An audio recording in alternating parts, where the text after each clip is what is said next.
So today brings in Thanksgiving, which leads to all the beautiful colors, the leaves falling, seasons changing, and hunting season. You hear rifle shots going off in the background. Due to some different circumstances and work, I'm unable to get out here and do any hunting. It was always a tradition that at the end of the day's hunt, we'd all gather back at camp, we'd have our meal, sit for a little bit around the fire, and the rule was nobody could tell their story until that happened. So I'm going to keep a tradition alive that our hunting party has had for years. Story time. So I'm going to begin with a new segment from the Eastern Slopes channel. We're going to call Deer Tales. So it was actually September 12th. It was my birthday. And Gary and I, my hunting partner, we had actually driven up to the top of this road. He had been down in this meadow area down behind us that morning and had seen a group of cows and a young bull elk chasing around.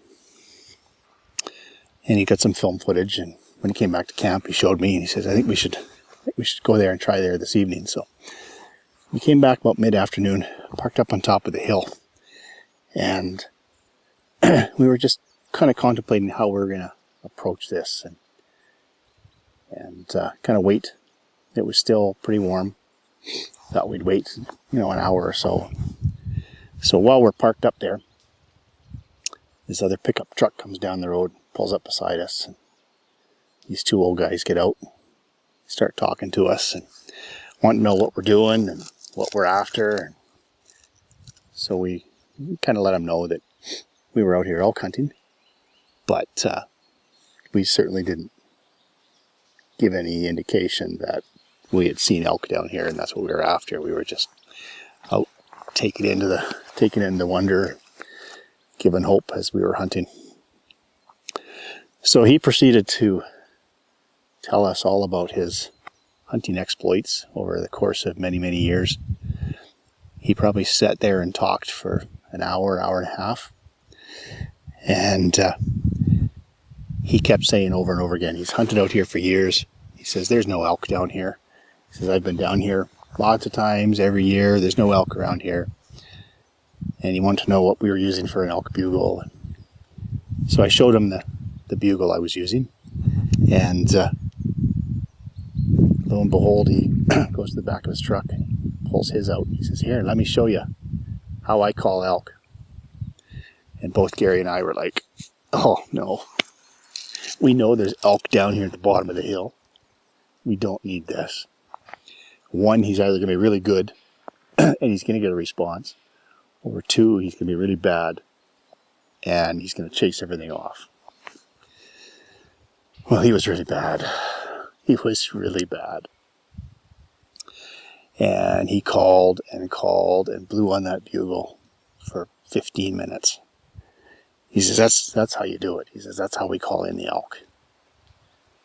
Well, I wasn't a seasoned elk hunter at the time, but I was pretty confident that whatever Gary had seen down here in the morning was long gone.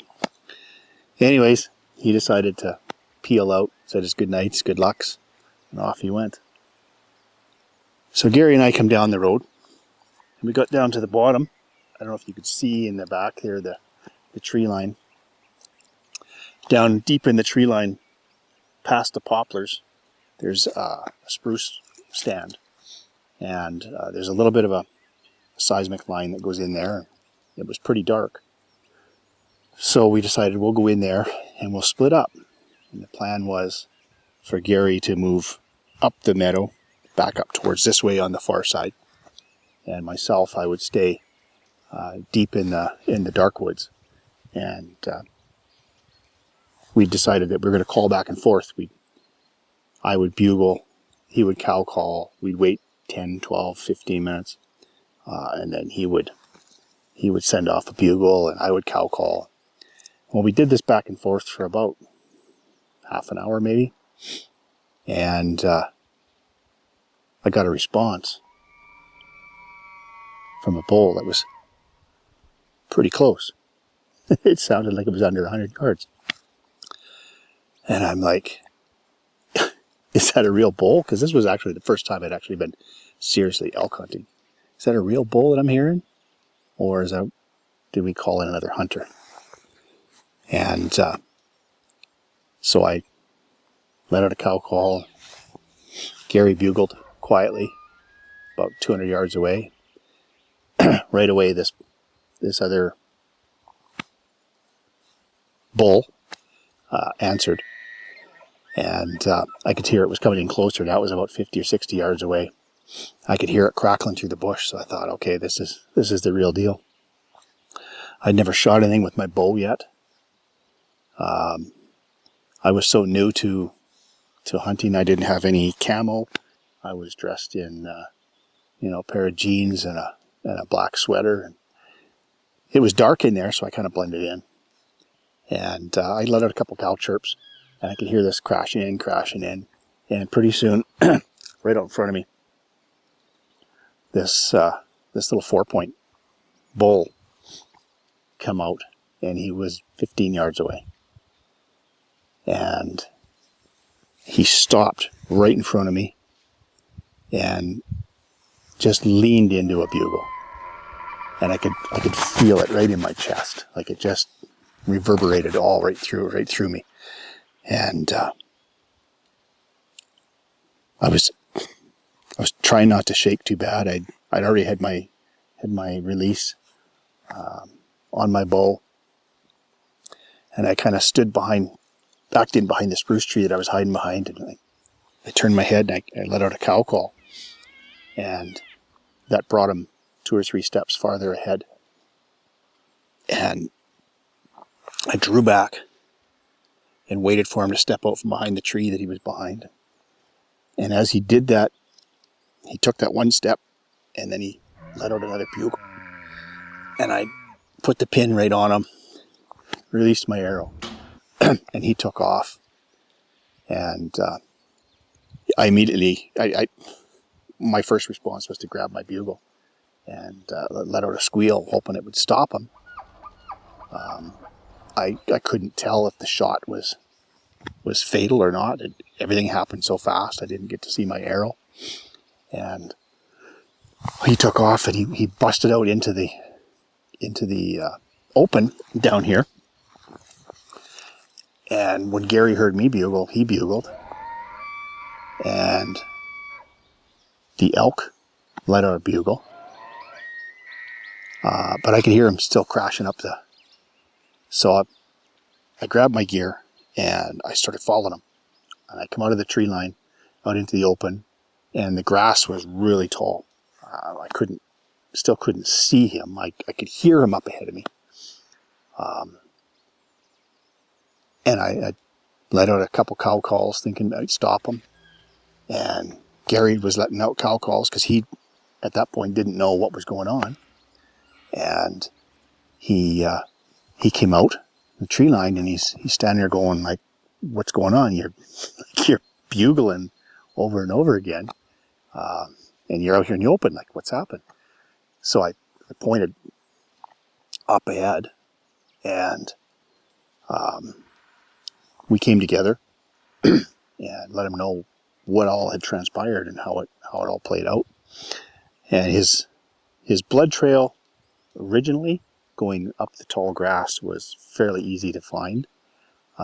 As he got up higher, he started getting close to the timbers, and it started getting dark, and the blood trail had filtered out. We were kind of going back and forth, the two of us, trying to figure out where he'd gone. We were flagging off everywhere we'd seen last blood, and it just got too dark. We came up into the tree line. There was no sound. There was no movement. We'd lost the blood trail, so we flagged it off. backed out. And we came back the next morning. We had gathered up 2 more of the hunting party and come back the next morning, picked up the trail right where we left off, and followed him up into the poplars. And it was kind of odd because we found the blood trail back again as he was going through the small scrubs like this. We'd find a piece of, a drop of blood on the leaves and stuff. And we had heard a bull moose grunt up ahead. And it kind of stopped us, and we were all just kind of frozen, listening.